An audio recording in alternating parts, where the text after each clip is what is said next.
So, this commission went on interviewing most of the militaries that were responsible here in Timor for the process of the decolonization after the 25th of April. And they listened and interviewed a lot of people, mostly military, but also some civilians. And they did this. Why?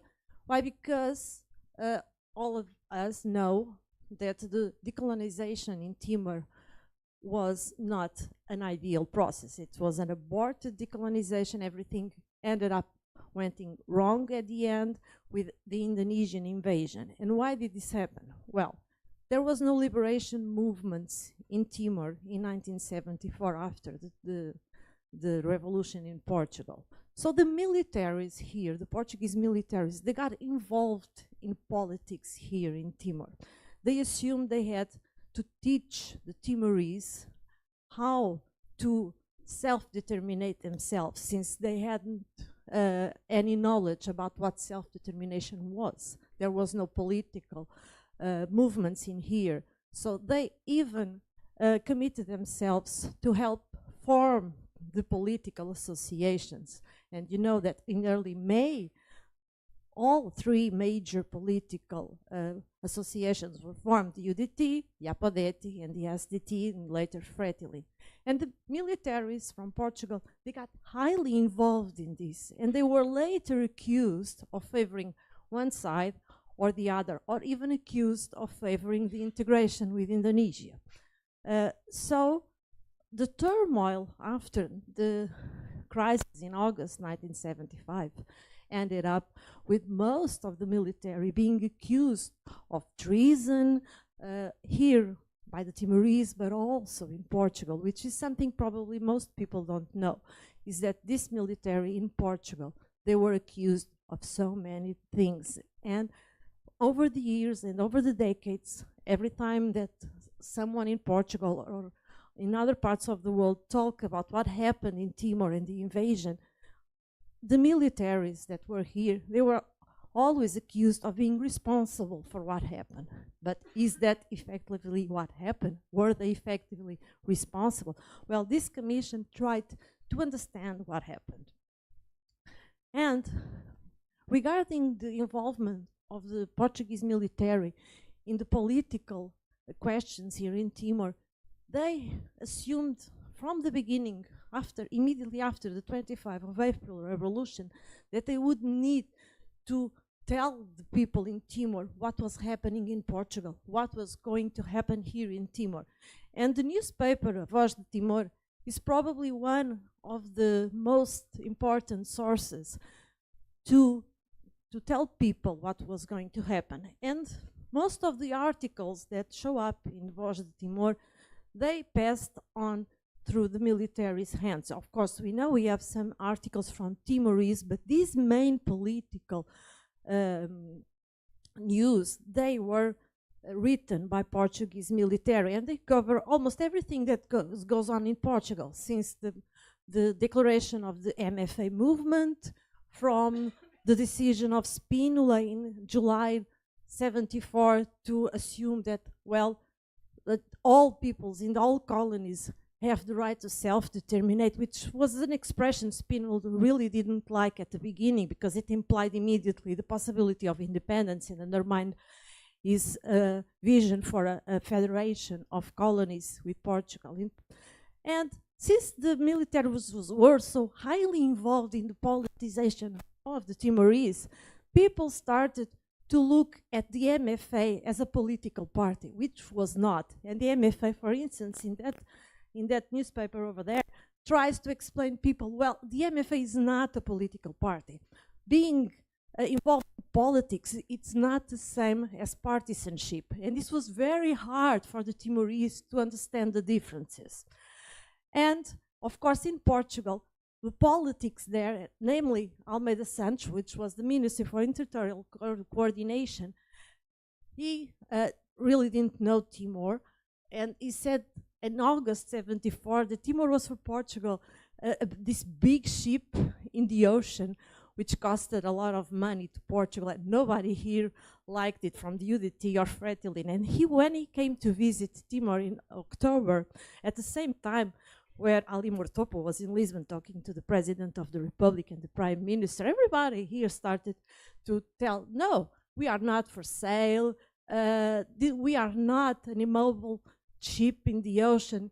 If we are too expensive for Portugal, it's because you haven't invested here in Timor.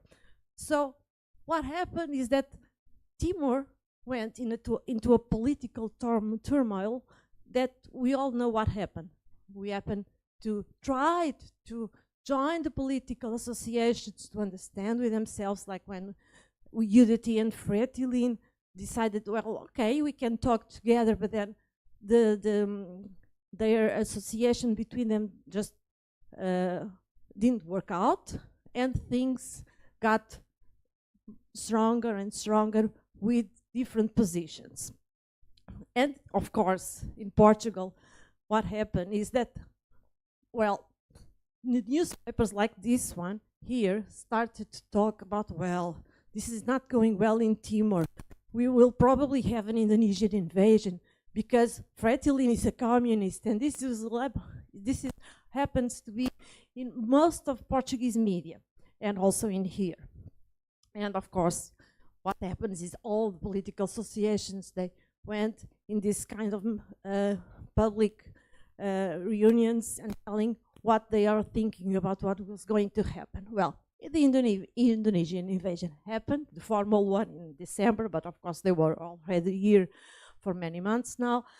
And what happened is that a group of Portuguese military were arrested by UDT, and later they were in the hands of Indonesia. And this had a very big impact in Portugal because nobody in Portugal wanted to confront Indonesia, because they had this group of Portuguese they wanted to bring to Portugal, and they were like something to trade with Indonesia. So only after the chief of staff of the armed forces, which was never here, chief of staff of the Air Force in Portugal, which was never here in Timor, but was a good friend of the Indonesians, he eventually managed to rescue this group in July 76. And in July 76, after he releases these prisoners, he goes to the President of the Republic, recently nominated, and he presents a formal complaint against Mário Lemos Pires and his team. And Mário Lemos Pires and other militaries, they usually asked to be audited, to be inquired, so that their actions were effectively scrutinized.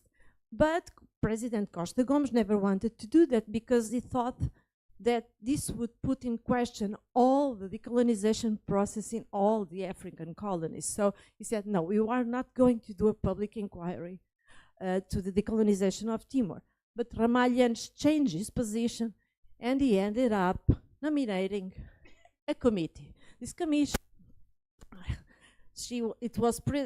the president was Francisco Abreu Riscado. It had other 3 members. They all represent the 3 branches of the armed force, from the Army, the Navy, and the Air Force.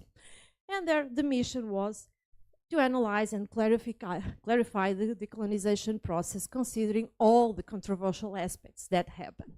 It covered from April 74 to June 76. And the report was secret. You see there's a stamp there that says secret. This report was presented to Ramalhianes in February 77. So it took like 5 months to write this. It has more than 220 pages. It's a huge report written in Portuguese, and it covers those 5 periods over there, and it considers the positions that were taken in Portugal, the negotiations with Indonesia, the actions here in Timor by the military, but also the positions from the Timorese parties. But since the report was kept a secret, what happened in Portugal is that a lot of publications, and also in the newspapers, They went on for years and years criticizing what happened in Timor, because of course in the UN people talked about the break of human rights, and these books that are published, they call, oh my God, the dreadful case of Timor, the tragedy, they all invoke, like this one here, who's to blame, who's the guilty one? And what happened at Timor was a question that eventually the Portuguese government tried to pressure the President of the Republic to let us know what that inquiry commission thought about this, because it was supposed to be a public report, but only in 81, following the session of the People's Permanent Court that happened in Lisbon, and that is one of the presentations delivered by an attorney, Lof Barreto, who started to talk about some topics that nobody knew but were in that report, like for instance the London encounter in March 75 between Portugal and Indonesia. This starts to come to light, and of course there are many rumors around. And in October, early October 1981, a TV show, the Grande Reportage, finally puts on the TV like a 2-hour program where somebody in Portugal said, come on, this is not a Portuguese program. This seems like a Portuguese from the Indonesian television. The tone is so bad to Portugal. They criticize so much the politics and the military involved in the question that does this seem like Indonesian propaganda? So the government pressured the Jansch, and finally the report was published. The report is that one over there on the right. This one is a report written by Mário Lemos Pires that was submitted to President Costa Gomes then, not Jansch still, where he talks and of all his action since he took charge of the government in Timor in November 74 until the end, until the Indonesian invasion. This was published at the same time as the report, so no longer a secret. And when people started reading this report, Portuguese newspaper Expresso said, well, after all, the Timor report, we were all making a mountain out of a molehill, because nothing there mentioned the betrayals, but just a list of misunderstandings, incompetence, and irresponsibility. So since the report really didn't said, well, there is a treason by the military, what happened is in the next years, people continued wondering, continue propagating this discourse of Portuguese military treason. But recently, and that's why I'm here, we have new for this. It's because the National Defense Archive finally came to put available for everybody the testimonies that were given in 1976 to this commission, and they give us a very different perspective of the facts. This commission started to make a list of everybody that was involved in the Timor question. Most of them, of course, the military that were here, but they also tried to interview other people, civilians, and the church. Like you see in that list over there, the Bishop of Dili was one of the persons they wanted to interview, but they wanted to interview Minister Almeida Santos and some of the diplomats, like the Portuguese diplomat that was in Jakarta by then. But eventually the civilians said no, except for a few ones, which I will tell you after who were they. And they ended up just listening to military, basically. And those are dates where they were interviewed. They tried, of course, also to listen to Timorese. Unfortunately, they could only listen to Timorese that belonged to the UDT. They state in their report clearly that the vision that they write in there may not be exactly, that doesn't cover all the political associations. They try to listen a few people from Fretilin, those eventually that are there, because they were passing through Portugal, going to the UN and to other countries, but they were not able to listen to anybody from Fretilin. And We have identified so far in the Portuguese National Defense Archive 87 testimonies. They are quite big. Some have over 100 pages, some are small, like 5 to 10 pages. And they are these 87 that we can find here. I have a list of all of them. And you will see, this is alphabetically organized, but you have, for instance, in the middle of the list, Arnão Metelo, which was the delegate of MFA. And he was one people that was said to have been the father of AMRT. Well, his testimony gives us a little nuance to this vision. But there are also some Timorese in this list. Like for instance, you have Bonifácio de Castro Cabral, which was a civilian, he belonged to the public administration here. And here it goes on, all this big list. The governor, Lemos Pires, was of course one of the people they heard. They also heard 2 other militaries that were highly controversial, namely Major Francisco Mota and Major Silvério Jonatas. They were heard. They have big testimonies. The Major Silvério Jonatas testimony has over 100 pages. The testimony from Francisco Mota is a very emotional one. You also have the testimony from Lino da Silva, who was the one who came from Aileu and admittedly joined the UDT, and so on. So here's the final list. And they also heard, for instance, João Carrascalão. I don't know if he's there in that list, but he's over there. It's the first one in that list. His testimony is a very big one, like 80 pages. These are examples of some of the testimonies. Some of them are typewritten, others are handwritten. These are pages from the Lemos Pires and Major Francisco Mota and Major Silvério Jonatas testimonies. These are from Arnão Metelo. That one over there in the middle is from Manuel Real, the military that was responsible for the elections that went on in Lautém in 1975.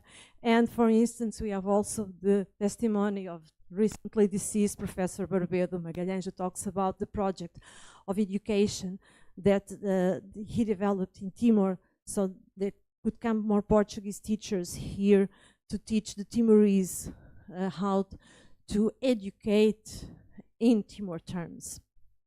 And of course, some examples of the civilians. João Viegas Carrascalão, António de Sousa Nascimento, or Tito dos Anjos are some of them that are here.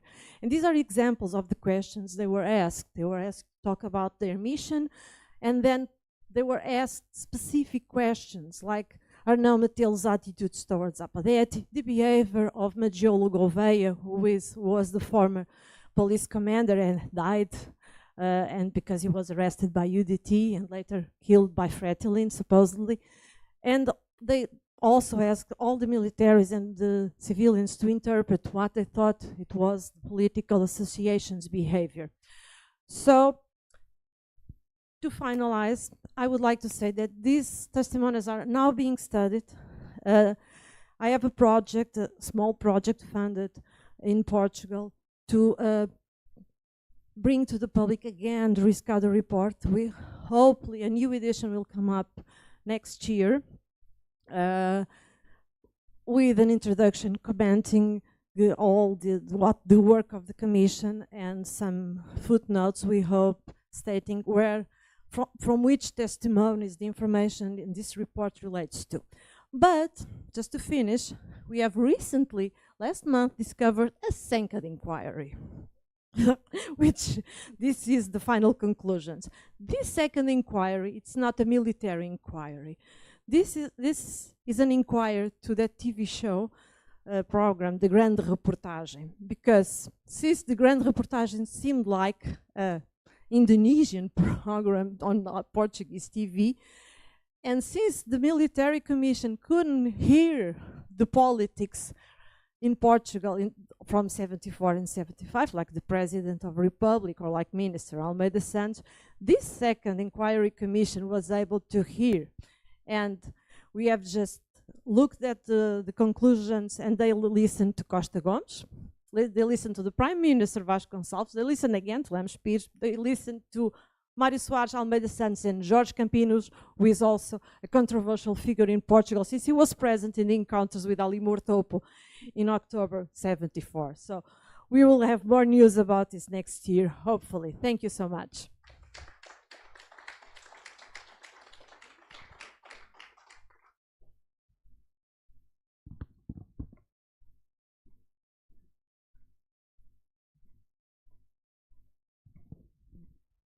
Hello. Does it work? I'm not Fernando Ximenez, but he is on his way. So we're changing the order.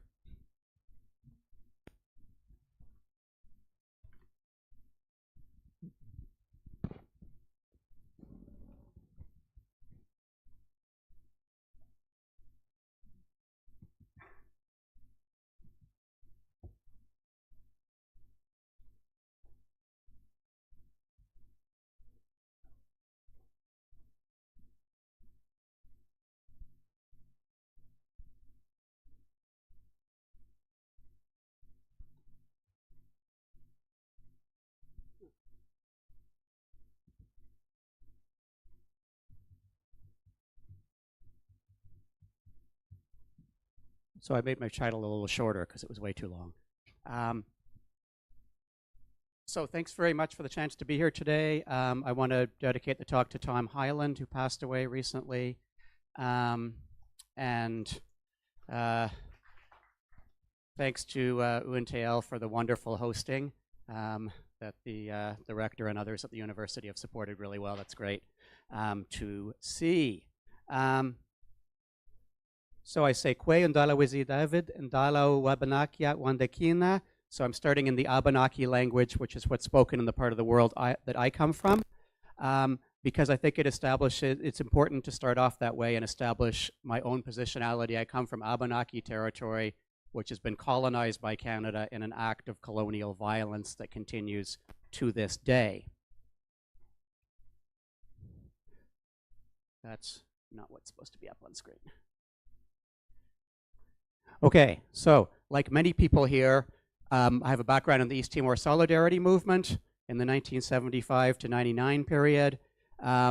This is me in 1996 putting up a banner at the Vancouver Art Gallery in Canada saying, "Free East Timor, we are all responsible,"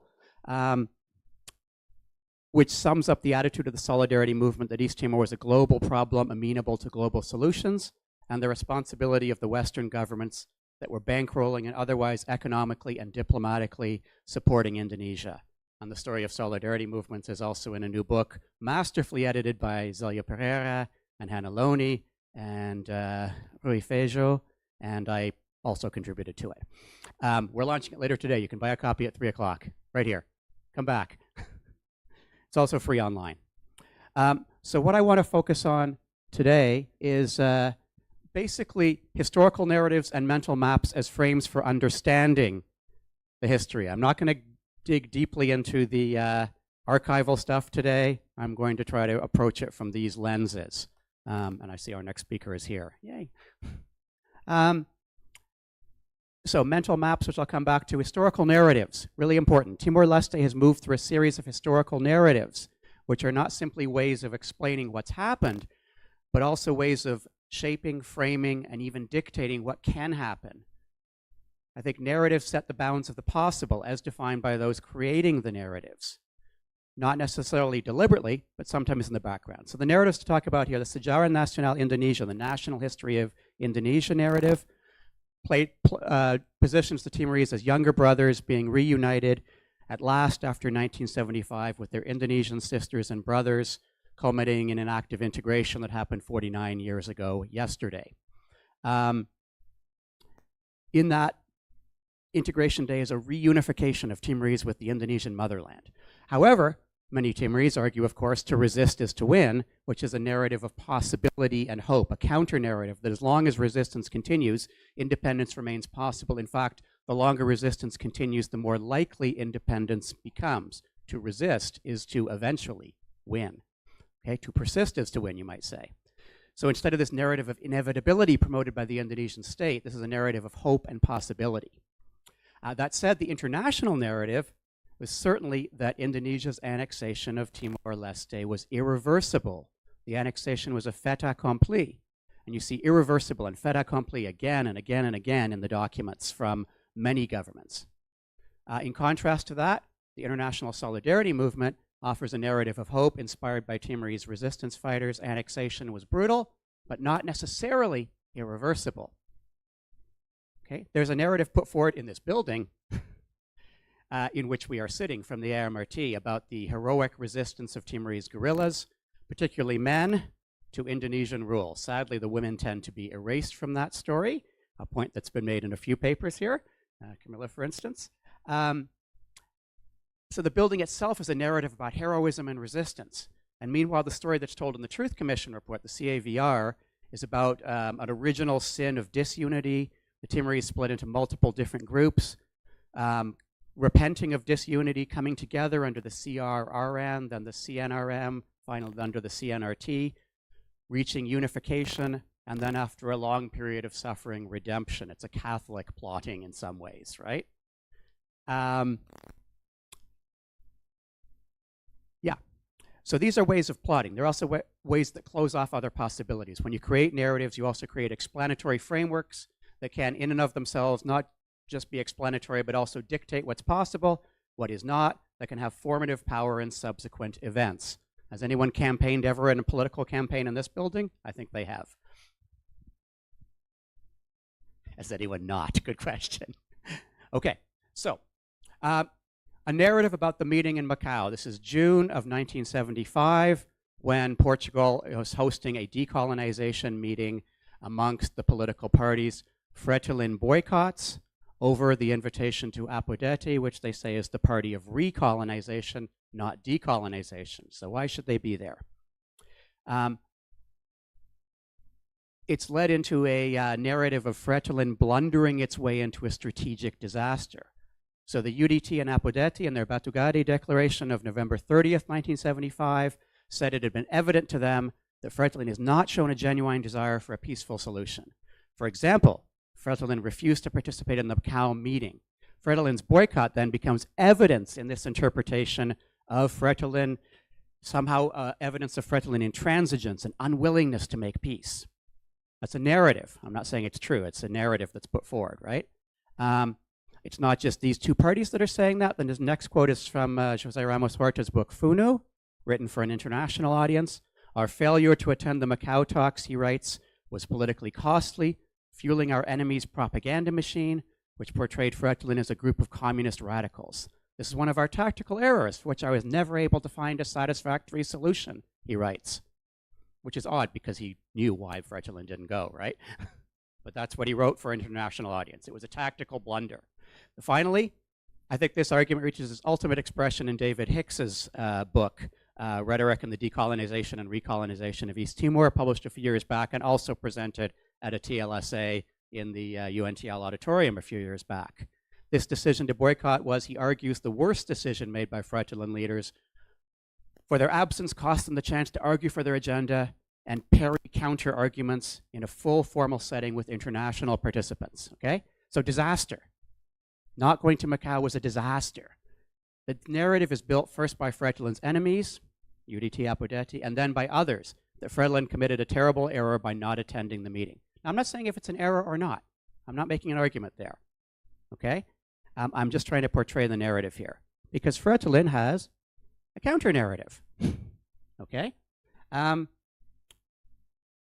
Why were the leaders not in Macau? Well, many of them were in Maputo, where they were attending, celebrating the independence of Mozambique at the same time, okay?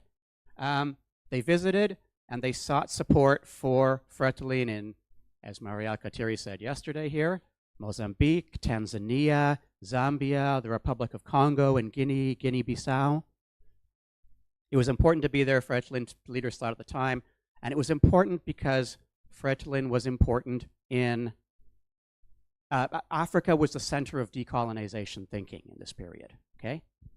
So here's the revolutionary forefront of the decolonization process.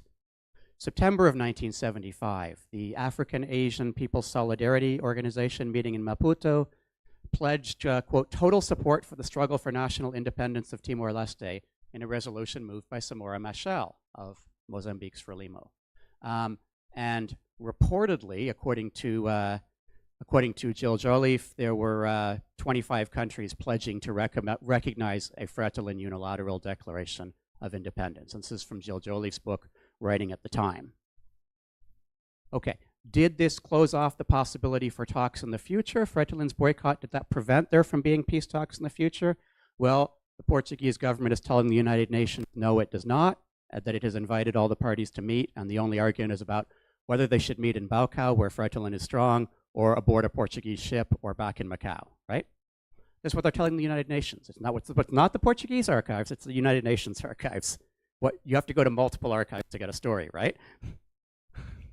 Celia agrees with me.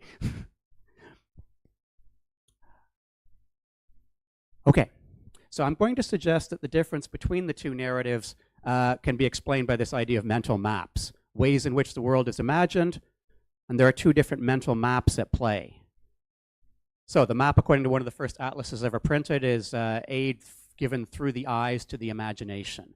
According to Peter Gould's book, Mental Maps, they are ways of representing the perceptions and images that people have of other places. In this famous cover of the New Yorker, New York is huge, the rest of the United States is off in the distance, and the rest of the world is background. New York is enormous to a New Yorker. So what's close to your perceptions, to your daily life, looms large. Alan Hendrickson, being a little more academic and in diplomatic history, talks about how policymakers use the mental map as an ordered but continually adapting structure of the mind under which a policymaker acquires, codes, stores, recognizes, and applies thought or action about the large-scale geographical environment. So Fretilin is seeing itself as being located in a Lusophone world space. So Mozambique matters more than peace talks with the other parties on this mental map, okay? Hope that's making sense. So mental maps aren't necessarily conscious, but they're there in the background and they can shape policy decisions.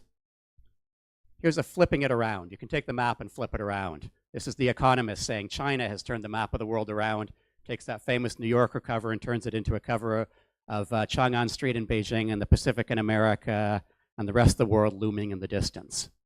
Is this the new mental map that guides the world economy? Maybe. If the United States decides not to be central in the world economy, maybe. We'll see what they decide. Okay. Here's a Parisian's view of the world, which I include solely because while making Paris central, it lists Portugal as cleaners, which is certainly a Parisian's view of the world in a certain period. There's a Cold War map, of course. Okay, we can apply this for Portugal as well. It's important to Portugal when it's a colonial empire that it's not a small country. Portugal is a big country because it includes especially the two overseas provinces of Mozambique and Angola. There's versions of this spread across North America. They pick up on Dutch maps of Indonesia spread across Europe, but this is another representation. Portugal is not a small country.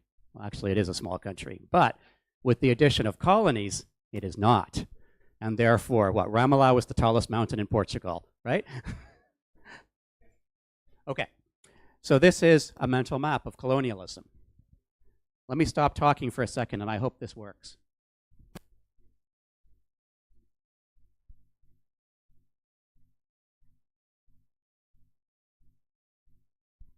I'm attempting to play a video clip.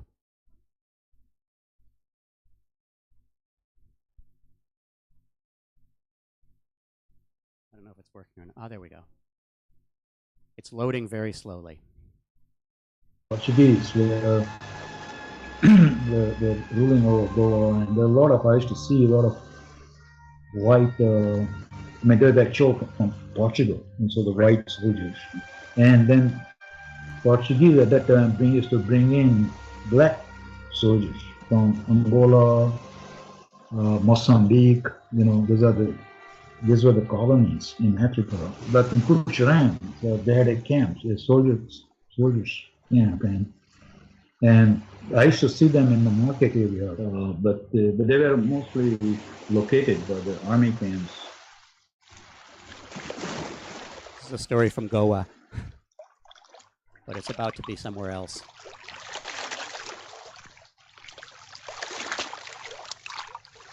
Which is Mozambique.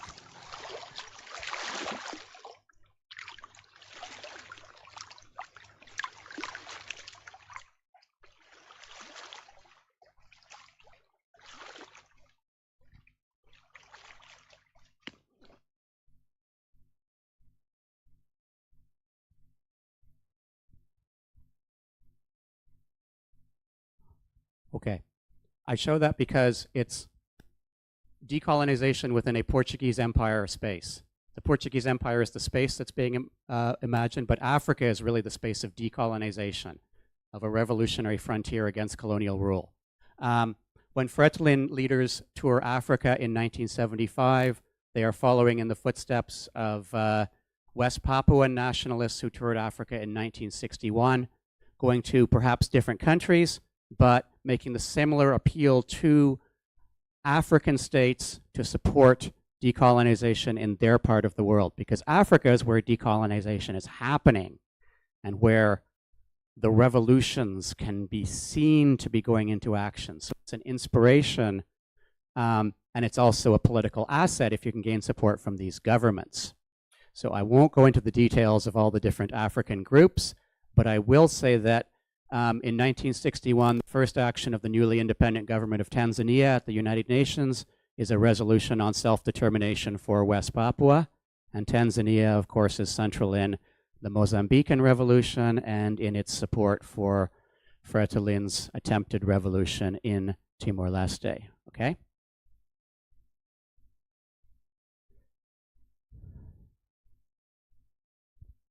Even in the days following the invasion of Timor-Leste in 1975, the Portuguese government is telling the United Nations it's considering a role for Tanzania alongside Indonesia and Australia in trying to find a solution. Why Tanzania? Because there's a mental map upon which Africa and certain African governments are all about decolonization. And Tanzania also chairs the UN Decolonization Commission in this time, Salim Salim being their representative. Okay. Fretilin's narrative has backing from other groups. Here's one. Here's the Oxfam network, Community Aid Abroad in Australia, in the first quote saying, in some ways, Timor-Leste is a projection of the hopes of the Western social democratic left in this period. Oxfam's an example, okay? Community Aid Abroad, Timor is not unviable. It's potentially more viable than many countries in Asia. Oxfam Canada, Fretilin's policies closely correspond with our own aims to support self-reliant economic development that meets the needs of the poorest and most oppressed people. NGO interest in Timor-Leste is not a product that started in 1999. It goes back. Okay? So this is from Oxfam's papers. I won't go into the centrality of Mozambique except to say that Eduardo Mondlane, Frelimo's first leader, talks about Mozambique as an international struggle, language upon which Fretilin will draw. And Fretilin is quite consciously playing into that. Mariel Kateri had more hair in that picture than he does now. But some of the same themes, right? Okay. Is the Portuguese community still important in Dili? Anyone going to the opening ceremonies of the CPLP Games on Sunday? Maybe. Okay. The most important mental map that comes into play is, however, an international one. Anti-communist international map. So, helicopters lifting off from the roof of the American Embassy in Saigon, 1975, earlier in the year, April 1975. This is the fear deployed by many. The map, the red stars will spread. There will be terrible things happening. East Timor will be, in the words of the Australian Department of External Affairs, a potential Cuba on our doorstep. It's not Cuba, but they're saying East Timor will be just like Cuba. It's a mental map, right? Because Cuba is a locus of Cold War fears for Western governments. Very quickly, Indonesia is considered a stable country in 1975 at a time that Portugal is considered to be relatively unstable because of the events that Zelia has discussed. Okay, so not just a Cold War partner, but a regional bastion of economic stability. But this is a constructed images. When Western countries say that Indonesia is stable, then they work to make it stable. This is the power of narratives. Days before the invasion of Timor-Leste, a group of Indonesian generals acting on behalf of General Suharto approach a Canadian banker and say, we'd like to put $10 million each as a $50 million nest egg for the Suharto family in case the government collapses. They see it as a very real possibility. Doesn't happen. The Canadian embassy says, well, we have to work to make Indonesia more stable. Well, I thought Indonesia was already stable. No, we have to work to make it stable. So a lot of work, a lot of labor goes into promoting these narratives. Hope that makes sense. And our time is up. And actually, I only have 2 more sentences on the screen, so that's good. Okay. Just in closing, narratives have power. We search in documents, right? We have to search in documents. Historians search in documents. Journalists search in documents to try to find the truth. But we're still going to be, in our interpretation of these documents, guided by the narratives that are informing our thoughts. Narratives have power. Mental maps have power, and these mental maps, in some cases, continue to operate, continue to inform, and perhaps even dictate policy decisions today. That's it. Thanks very much for listening. I'll stop.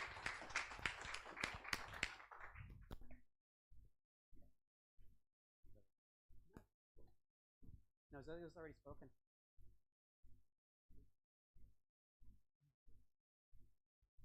Okay. In defense of Marxism. Okay.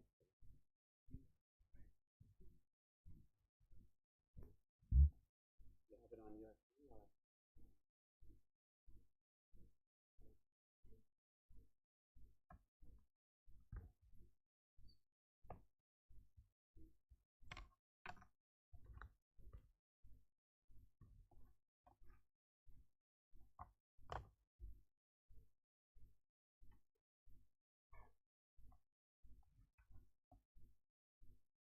It wants me to scan the disk.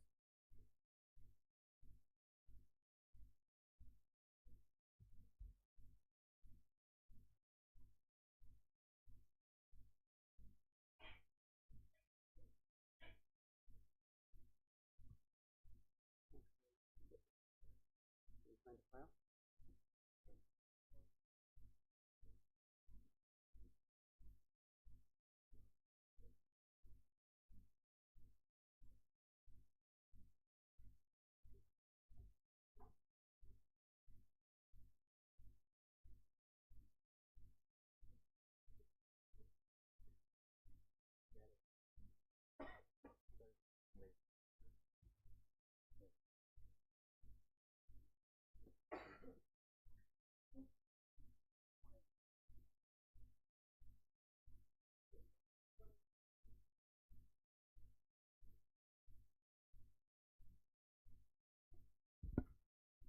Okay. Is it working? Oh, good morning, everyone. Sorry for coming late, and sorry for also presenting this very scary topic. Okay. So my name is Fernando.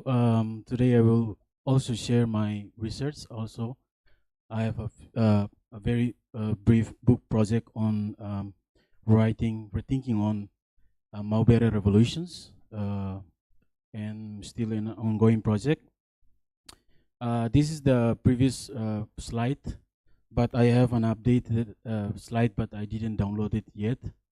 But I hope I will also share something updated, fresh version to everybody in this slide. So my presentation will be focusing on Maubere revolutions, which we define in it took place in 1974 until 1978, periodically, as we define. Based on the inspirations, why we need to study the Mobile revolutions. As we conduct, and then we read a very important report by the Fretilin Party on 1982, after the first conference of reorganization in 1981. Very important, very brief, very comprehensive report by the Fretilin Party at the time, who say that for the Fretilin and the struggle for national liberation, as we call the Mobile revolutions, as the reflections that need to understand and I just read the quotation from Portuguese. In the report saying that the Mobile revolution deserve uma reflexão séria para se compreender a situação atual e encontrar nele significado de revitalização. It is because era necessário conhecer e compreender as etapas por que passou a Fretilin, pois a luta do povo Mobile sob a direção do Comitê Central de Fretilin possui características muito particulares que merecem ser estudadas. A forma como a Fretilin nasceu, cresceu e tornou força indirigente e incontestável. I think this is a first reflection outside of scholars from abroad, a critical reflection from within, from the Fretilin Party, who say that it is really important to study how the revolutions took place in Timor-Leste, how Fretilin carried out the revolution in Timor. And it required a comprehensive study and reflections. And the reflection is not simply just an observer for the revolutions, but to feel within the process and to understand the progress, the regress, the success, and the weakness. This is to say that to see it in a more balanced, in a more objective way of how the struggle is, and also a call for from the Nicolau Lobato on 20 May 1978, prior to the final last conference, and a letter was called by the Nicolau Lobato, who said define, and this is a quote that I think inspired how we define the Mobile revolutions, the period of Mobile revolution itself. And here he said that 4 anos de ansiedade e sofrimento, mas também de entusiasmo e grandes realizações revolucionárias. E sobretudo 4 anos de política, 4 anos de luta, e neste breve 4 anos o povo de Timor-Leste avançou salto de 4 séculos da dominação colonial para a revolução. 4 anos, 4 séculos e grande salto na verdade. It's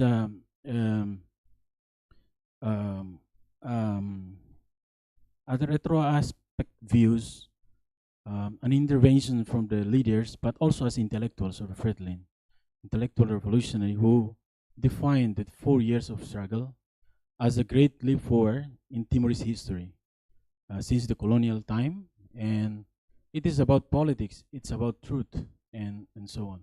Within that, great realizations of the struggle. And outside of Timor-Leste, from Fretilin and from the intellectuals of Fretilin, we have Dennis Rennie, as many friends in here know, Peter and so on, who make comments. He said that the East Timorese revolution cannot be understood unless it is placed in international context, which include both the global context at the time. And I think this is the crucial issues that we really want to. So in this study, we describe how we describe and talk about the Mobile revolution is it took place in a very it introduced a new time for us, for the Timorese society, because it overpassed the challenge, the impasse of the time at the time, the challenge of the failure of decolonization and the uncertainty process that took place at the time in 1974, 1975, over the fate of and the destiny of the Timor-Leste. And it also introduced a new calendar, a new, we quote this from the Walter Benjamin, the term, it monuments of historical awareness, because 4 years, it brings a lot of a process where gigantic political awakening between Timorese people about the national independence and so on. And it interrupt and intervening the normal time. Later, I will explain a little bit the case of civil war, how the narrative and the history took place right now in Timor-Leste. So the why I involved the Mulberry revolutions and Marxism term within this title, within this presentation, because we in right now during the past years, a campaign for the Timor's history was to separate the element of the Marxism within the national liberation history, and how it trying just to portray that it's just simply a nationalist history, a national liberation that has no contact relations with ideas or a movement that because of the time both are things that are not cannot be separated. When we say Mobile Revolution, we are referring to a sequence from 1974 until 78 about mass mobilization, popular revolt, and mass democracy that took place between 1974 and 1978.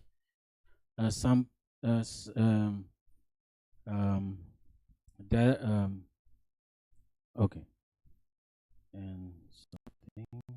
and mobile revolutions is not just simply a homogeneous history, a process that a single unitary process, but it comes a lot with many and contradictions and process setback, progress, and so on. And there are many problems facing within the time between various tendency and so on in the Timorese society. So in many discussions in Timorese, and also it took place between in many history and historical research right now tend to focus on personal biography or other narrative, but at the end of this was trying to justify the defeats that Fretlin suffered in 1978, and without grounded on historical and social consequence or social formation at the time, social and political development at the time. I think the three main points that I saw that ignored by many internal discussions in here was that it ignored that there is a theme of internal coup within the Fretlin in 1970, since even 1975 until 78, who contribute a lot for the first defeat in 1978, and the Indonesian court's policy, which is many people saying that okay, because of the Fretlin party was led by the irrational infantile leaders and they don't know the military tactics and strategy and so on, and the problem of who command the military and so on. But at the time, I think if we see at the report, at the reality in 1977, we see that Indonesian military suffer a very, very military and moral defeats at the time. Even when we have an interview with several former Indonesian military, they say that they strike against the command, they disobedience against the command. They don't want to go to the mountain to fight the Fretlin because of an unclear military victory from the Indonesian military at the time. And as mentioned as well, petro crisis in Indonesia will affect the military thinking in 1977. That is to say that it's not just simply a failure of military strategy, tactics in Timor-Leste, in Fretlin at the time. And since 1977 until 78, we see that there are increasing military, diplomatic, economic support by the Western allies for the Indonesian, yes, for the Indonesians and that's the main factor that leads to internal defeat. And the defeat was using until this time in a political campaign in many aspects, but some tend to limit its achievement, something like that. For instance, the political educations and mass conscientization. That's the main reason to prepare people, Timorese people, to resilience and resist for many years until the 1999. And it's shifting the supply base from liberated zone to occupied zone, a condition for a new form of armed struggle such as guerrilla warfare. And that's the main. And what we have seeing is not just simply, is not a political defeat, but simply a military. I have, this is an old, so this is the international situation at the time that forced how Fretilin adopted a very strategy of total self-reliance, counting of the armed force, long and durable war. We decided in 1976, and that's based on the discussions that we have interviewed with many people who inside participate as from military side, in civil side, the discussion, not all the discussions such as the economic size part of it, but first the things about the Soviet-China split, the setback from international left, decline of the Bandung movement. I heard that from many interviews, oral interviews with several political and military cadre at the time, and so on. So we have what I'm trying. So in general narrative in Timor-Leste right now, in general narrative, tend to portray the struggle in early struggle was led by first an infantile and irrational leaders. Second, by those who are agony in terms of thinking of and so on. And the idea is also trying to portray that the 5 students from the Portugal who came here and hijacking everything. It tends to portray it like those people from the inside doesn't know any sense of politics or organizations. But as we see that it's not just simply a top-down infiltrated factional politics of the 5 Fretilin cadres who hijacking everything, but it's a process of it's a mass mobilization process. It's a national conscious awareness and so on, and okay, I have a very limited time. So I have a very long presentation because this presentation was presented in previous years. I will just highlight very briefly about one specific theme in here, about the civil war in Timor-Leste. Civil war was part of sequence, one of the sequence within the mobile revolutions. It would transform a process of decolonization and national liberation history for us.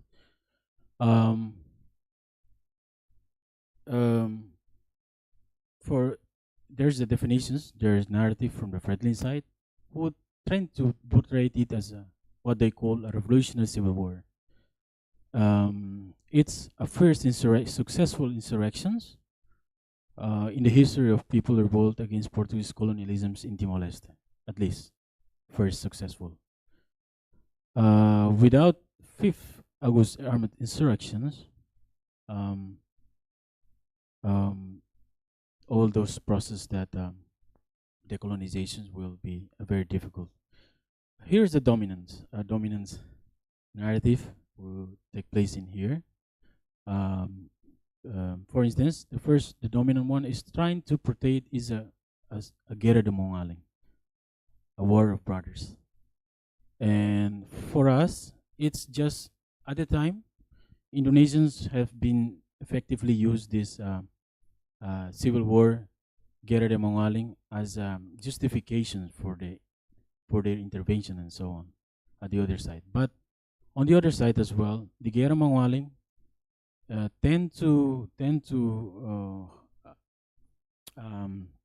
ignore the most fundamental questions of that Fretlin was, even there are Liurai, there are Rajas, but Fretlin was belonged to the poor Movere people. And there is a significant class divisions within the society at the time. And polarization was very clear. And the ideas right now is also trying to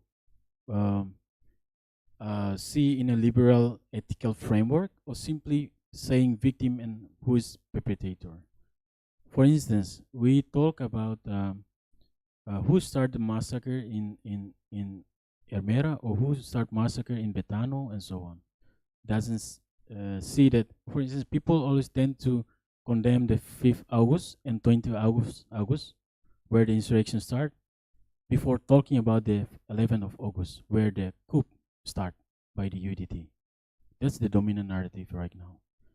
And who started the violence first? Who started counter-violence? And that's the and all those things tend to reduce the violence, not in a very institutional politics, something like that, but simply put within the individual framework. I think this narrative is still predominant right now until this time. For instance, when police commit violence, they say that, oh, it is just an ognom, an individual, not an order, not the police institution as a violence institutions. That's the predominant view, and very, very short. And this is also a history of people tend to other history who trying to wrote this civil war as a Puritan military history, a simply coup, a simply military strategy without mass popular revolt. But at that time, we interviewed a lot of many militias who have a very important role in raising the confidence of the Fretlin and raising the confidence of the Valentil to revolt, to take the power. Those are the memories and historical facts that are not being recounted. But right now we just hear that, oh, this one is the military is the determinant, the Fretlin is the determinant, but certain individual is determinant factors of this. So I quote several reports by for instance, by the Portuguese governor at the time, Lemos Pires, who condemned that Fretlin's stubbornness, naivety, unconsciousness, and realisms launched this party right in the month of July, connect with an adventure that will have a catastrophic consequence, but that we never wanted to notice. Political party that fought for independence did not know how to take advantage of legal guarantees given by the Portuguese state, did not seek means through dialogue. Some trade the fate of the people of Timor-Leste with revolutionary euphoria. It is extreme to extreme. So this is the report officially by the Lemos Pires when he returned to the Portugal at the time. And it tends to describe that it's all the failure was for Fretlin at the time. And it was begin with Macau and because of the irrational, because of the irrealisms, because of the extremist line of the Fretlin, who make the decolonization failure. So the idea is there is a competing idea of decolonization in a legal process and decolonization in political process. I will conclude this.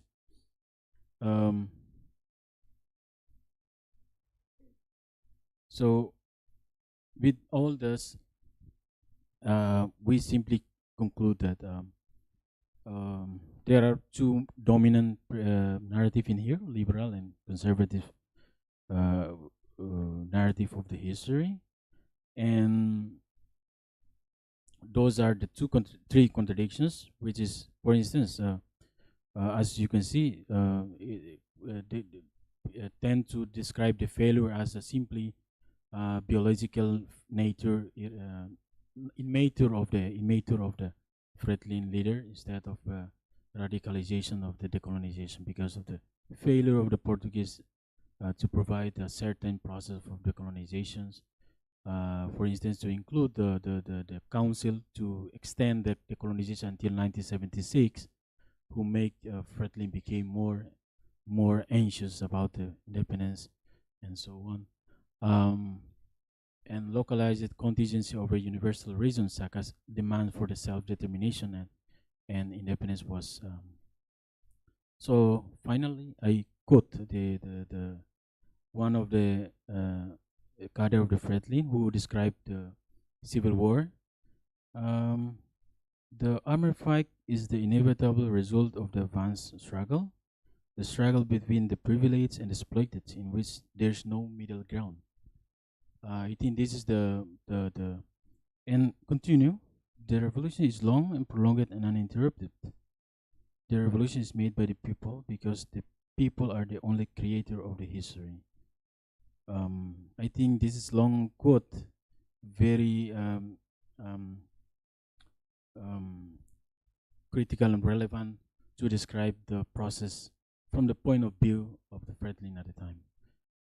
That narrative is one that are now being silenced in this time. Even our president, who just recently make a speech, who say that it is because of some people's strategy who saved the Fretlin from the self-destruction in 1981. I think this is the history is not just simply in academic, but it one of the continuous disinformation who took place right now in public discourse and narrative in Timor-Leste. Thank you so much.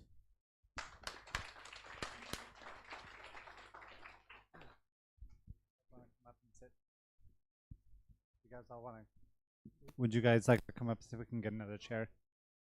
No, there's another chair. So I would propose that we take 20 minutes for questions, which will take us a little bit after 12:30. But since we started late, and since I see a fairly large crowd, I think that would be justified. So I'm going to give one mic to the.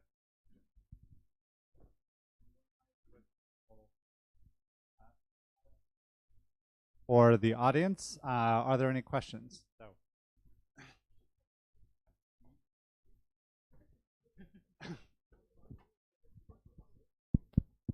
Thank you, Mondavid. Yeah, I think. Thank you. My name is Donato. Thank you, Mondavid. My question is to Professor David. We might have discussed about the narratives history. Okay. So. Okay. Yeah. So the question is like, so how you see why power shapes knowledge in process of reconstructing historical narrative in Timor, for example. Thank you. I'm going to take a couple questions in the interest of time. So if there are others who have hands up, I'm going to take the Timoris on this side, and then we'll come back and go around on the other side. Thank you.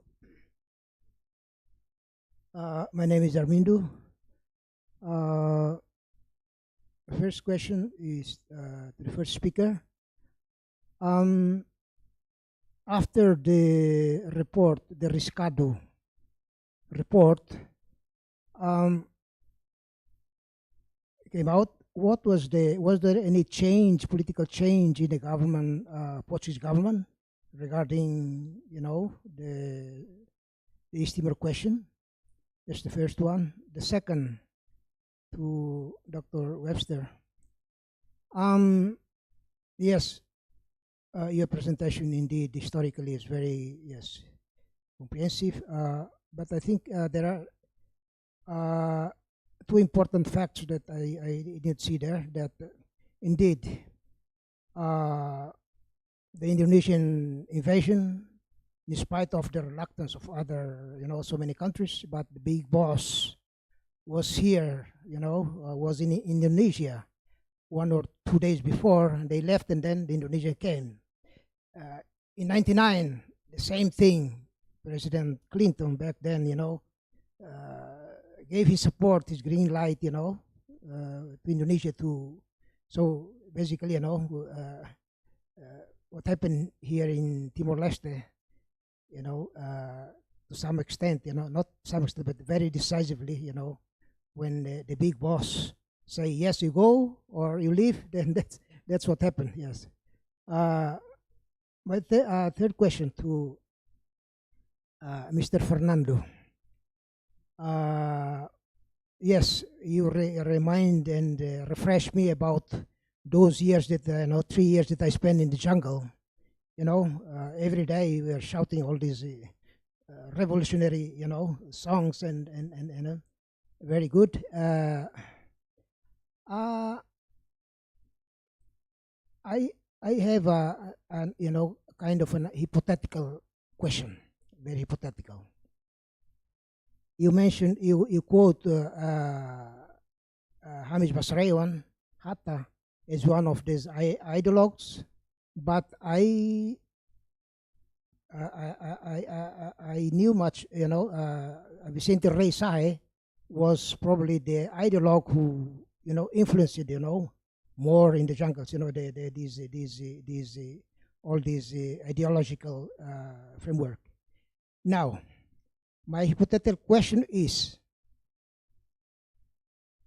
if Vicente Reyes Hatta, or Sahe, was still alive today,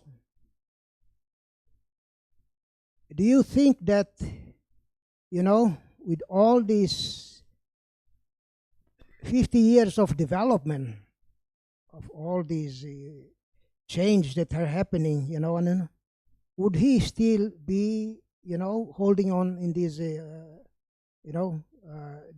these ideas? That's my hypothetical question. Thank you. Why don't we answer those questions first, and then we'll circle back around. And David, we're going to let them answer. And David, do you want to move out of the, maybe over a little so you're not staring directly into the sun?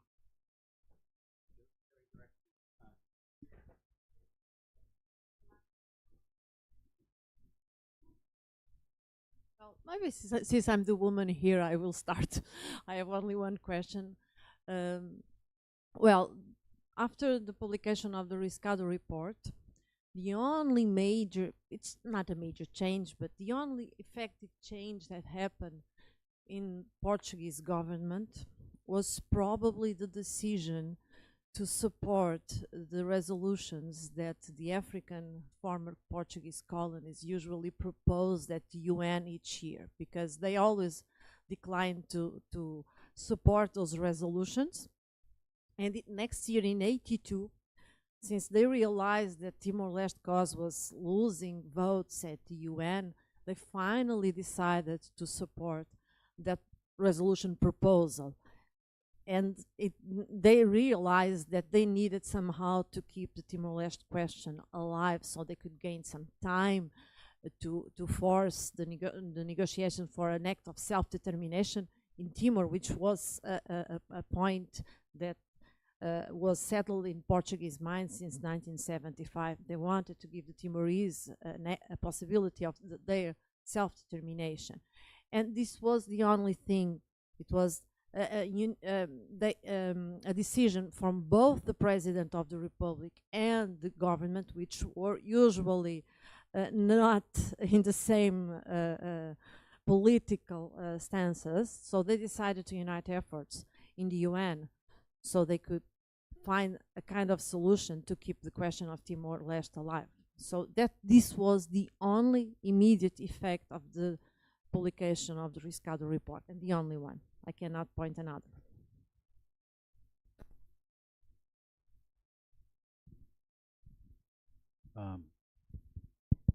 Thank you, Mana. Thank you. I have just one question from Mang Armindo, Dr. Armindo, in here.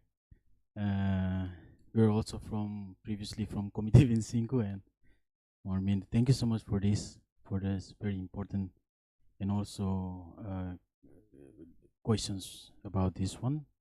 I think this is the main intention of my article and my research as well, because history is not just simply to put in the garden of knowledge, facts, and in archive or in museum and whatever or library, but how it can stimulate new consciousness of the new generations. And I believe that Mobile Revolution is one of the important strategic events that can sustain a very important memory from all experience of the Timor society and all generation, transmitted to a new generation, and use it as a political and social consciousness that where do we came from and where are we going on. I think this is the main question that right now we are already see that it's we are totally we are in the restorationist era, but we are not restoring all those good values and principles, moral. And right now, I think it's common. We can see that we are moving the part away slowly, radically from what we start from the beginning. And for the Mount Vicente Sahe, I'm not from CPD RTL who who still believe, but I really inspired with the spirit of the CPD RTL who still believe of redemption and resurrections. But yeah, I think many colonial, post-colonial states face the same dilemma. Whether you join the current structure of the oppression and dominations, whether you compromise, whether you subjugate, or whether you delink from that structure. But so far, I think we reintegrated within that structure, and I think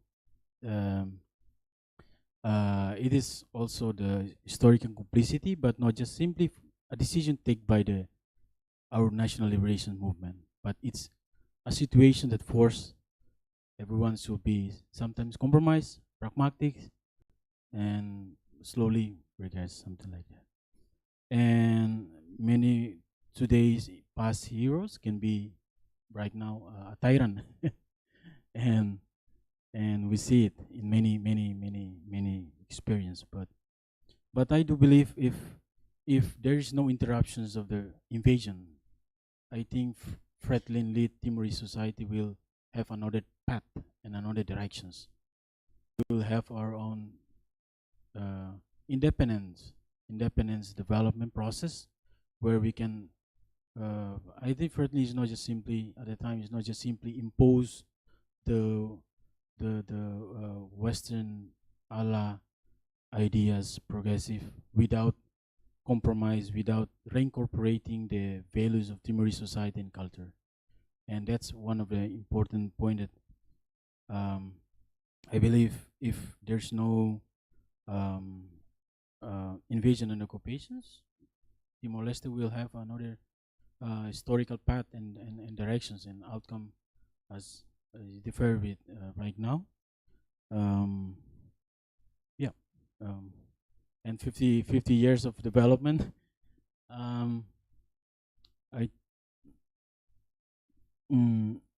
Fretlin development ideas of the Fretlin at the time was totally different. Fretlin combined between progressive nationalisms at his national economic ideas, such as cooperative and so on, which is very progressive nationalism. But right now it's quite different because what as we can see right now is an emerging rise of nationalism based on the culture, where have a different views of how development work, and that's happening right now after 50 years. And one progressive inward looking at the past, but right now is a more, of course, inward look at the ASEAN, WTO, and so on. But it's a mix between cultural restorations, which is very practice term and something like that.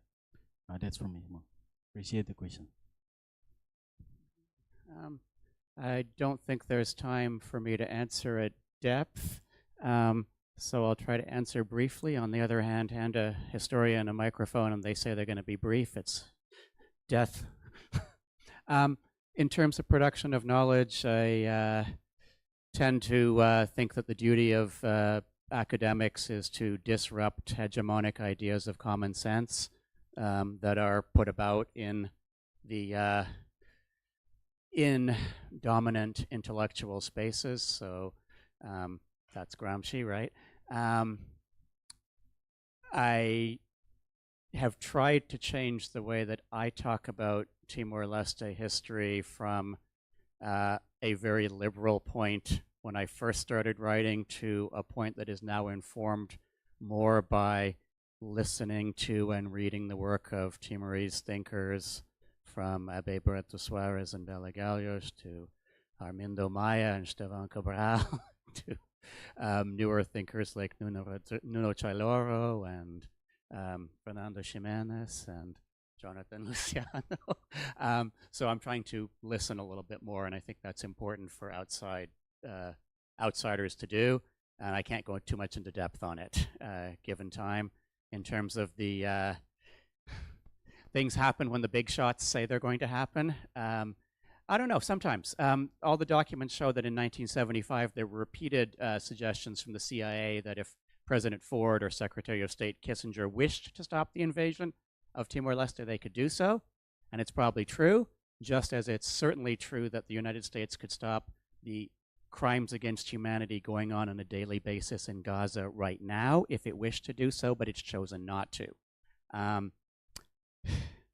That said, 1999, I don't think the evidence shows that the United States had the decisive role in ending Indonesian rule in 1999. That is a created narrative, and it's created by, I don't know, I think back to when there was a National Security Archive release of documents, and the Guardian Australia said, look, wow, Australia didn't save Timor-Leste.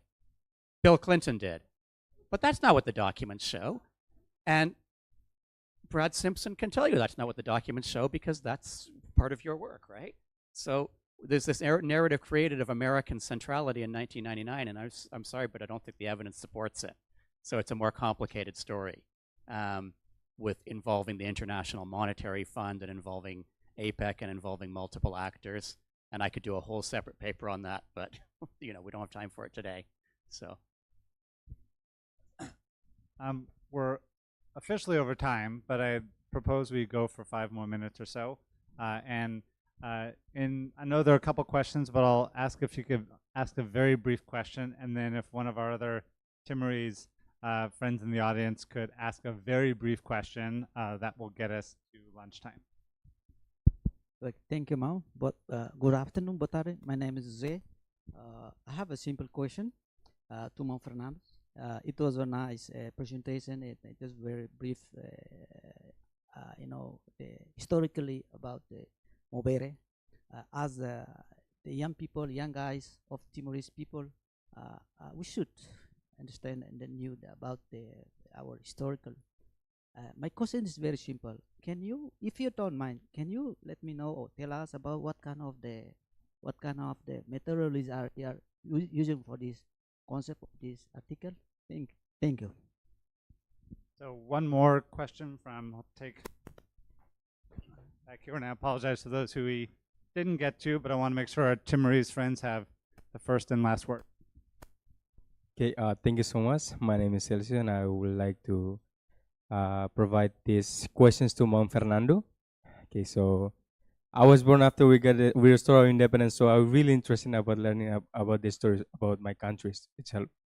And something that I'm really curious about to know regarding to your research, especially about the story of the Maubere. I was interviewing some of the people in Los Palos when I heard the story of them that the conflict that happened, the civil war that happened on 1974, some of them also mentioned that it is also affected by the former conflict that they have inside of this country. For example, I heard some of the narrative information that they provide that some of the people who used to have a conflict before 1974, and then the conflict still continue by dividing their positions to be a part of any what kind of ideology that they have. So my question is, do you think that former conflict that used to be happened before 1974 also affected to the civil conflict on 1974, and also continues to the conflict inside of the Fretilin itself. Yeah, thank you so much. And the very last Uh, I wanted to ask Manazelia, I think to do with the Riscado report into a risk emission. As you noted, whether the report found out all the culprit of that.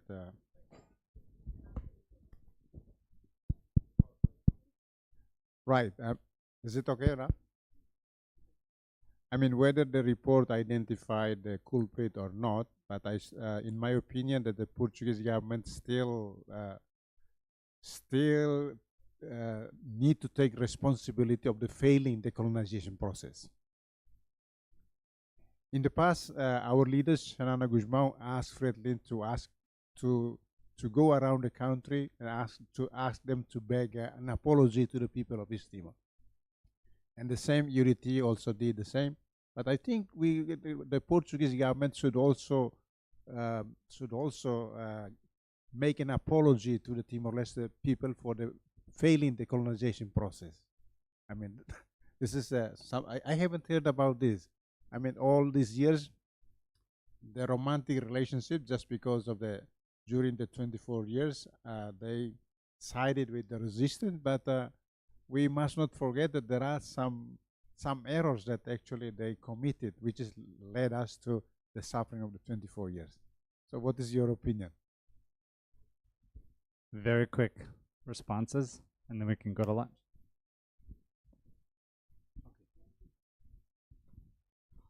Well,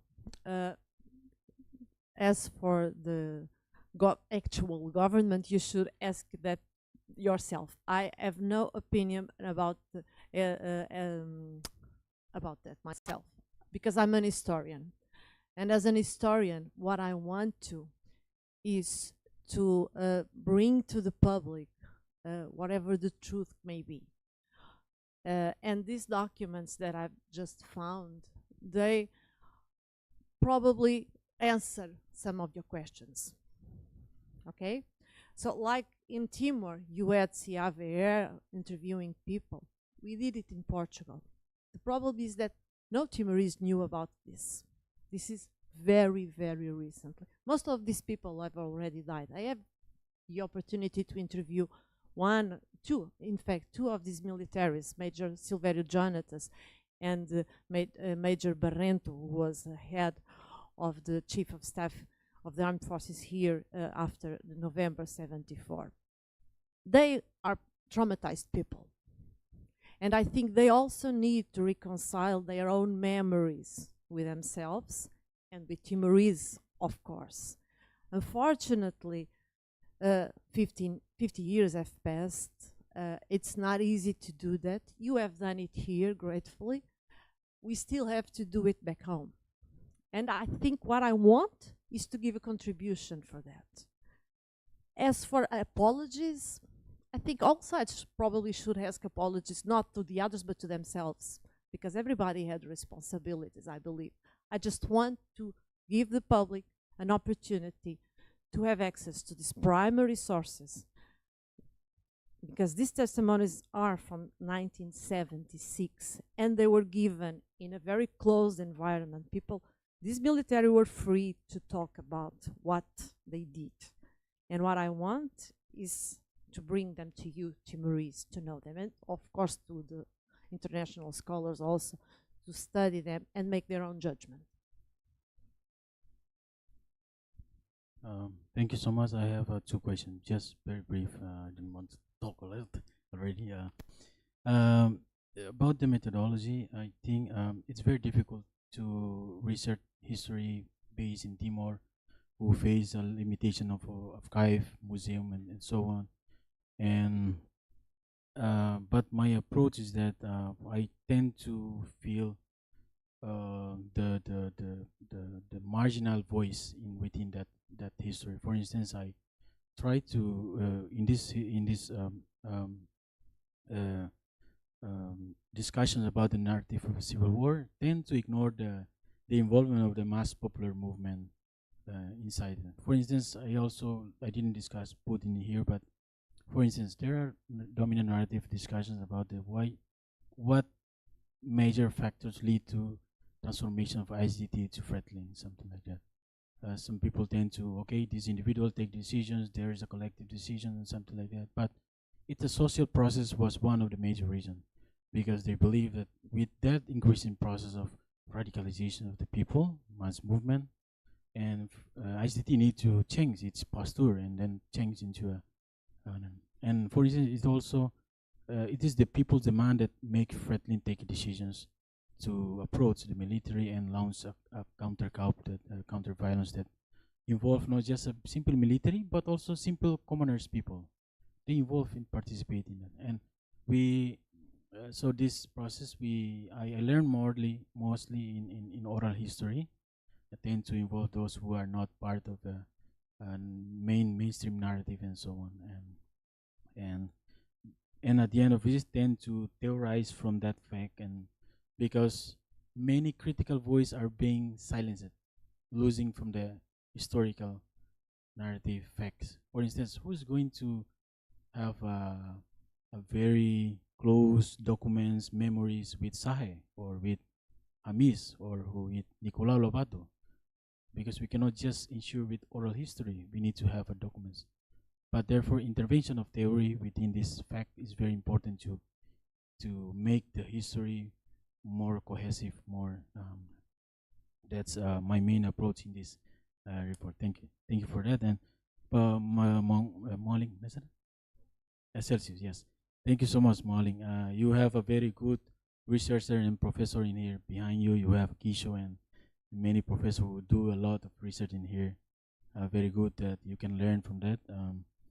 But of course, the conflict in the past, the root of cause of social conflict in the past really affect the conflict 1974-1975. For instance, like when Indonesia invaded Laga, we came to interview with people from Laga, Bokau, and they issue a call for the intervention from the commander who reside in Bagia.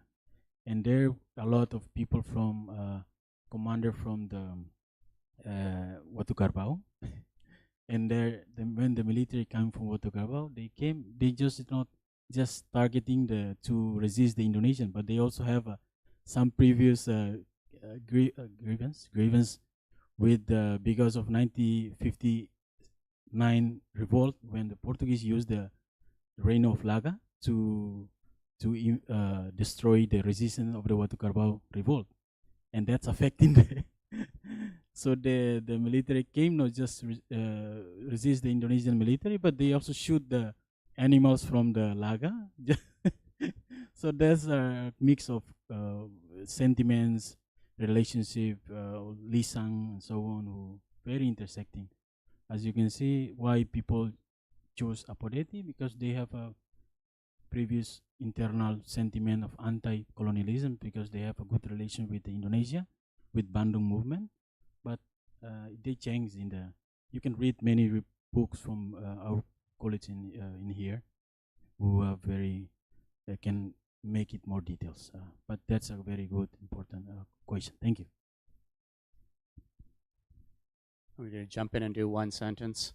If there's any hope for apology from any country, it's vital that there be a good, solid history and human rights curriculum taught throughout Timor-Leste, including at this university. And it's really, really important that the textbooks use accurate terminology, so that Portuguese colonialism should be called colonialism and not use euphemisms such as cultural encounter, because otherwise we get into the idea that Portugal culturally encountered Timor-Leste and killed thousands of people. And that doesn't work, right? It was colonialism. So we need to be honest about the past, even if it's politically inconvenient. So, sorry for the provocative. So that brings us to a close. I think that we've had over the last 3 days a really striking range of papers on the 1975 period that give us a real a real terrific sense, especially of the emergence of new Timorese scholars who I think are really reshaping our understanding of the importance of the 1975 revolution at many different scales, from local to regional to international society. And I think this is a real indication of the kind of things we have to look forward to as historians and as scholars. So thank you very much to the panel, and thank to all of you for coming.